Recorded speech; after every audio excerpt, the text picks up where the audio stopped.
If you could also clarify briefly the previous comment regarding safe injection sites, is C2 a stand-alone bill that can be amended? No, Bill C2 were a series of amendments to the Controlled Drugs and Substances Act. We have seen comments from some people saying the current process for applying to safe injection sites is too difficult or obstructive. I recall most recently seeing the mayor of Vancouver talk about this. I know the minister has said that there should be a review of the legislation. What can you tell me on the status of that review? What areas of the legislation could be improved if there is?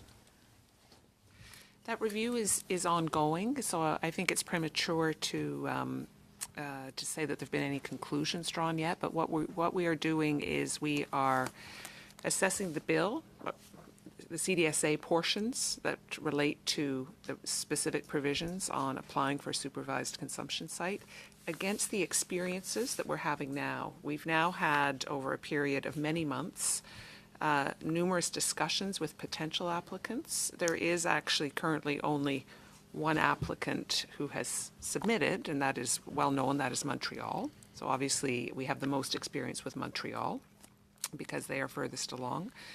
But we are trying to have very, very detailed conversations with them to understand whether there are any specific criteria that are problematic for them. If perhaps it's just more of an issue around not really understanding what's required.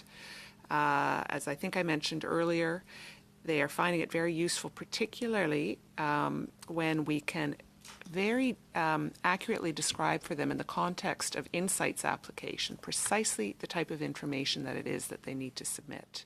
So it's in that context of the real lived experience that we now have over the last year, and analyzing it against the legislation that's going to give us the ability to make some recommendations to the minister in due course. Thank you. And so you said just one application are currently processed. Okay, thank you. And particularly, I noticed how the discussion was headed to direction of CDSA and the minister's comments recently regarding it. And I would like to understand the overdose addiction problem impact both on addicts, and if there are and broader community effects we should be aware of.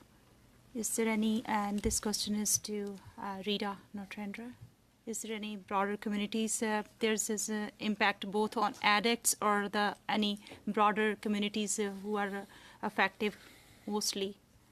If I understand correctly, different populations Yes. that have been affected? Yes. Certainly, and Matthew has some more recent information. The populations that we are seeing is the older adults in some of the work on utilization. We are seeing the youth, First Nations communities.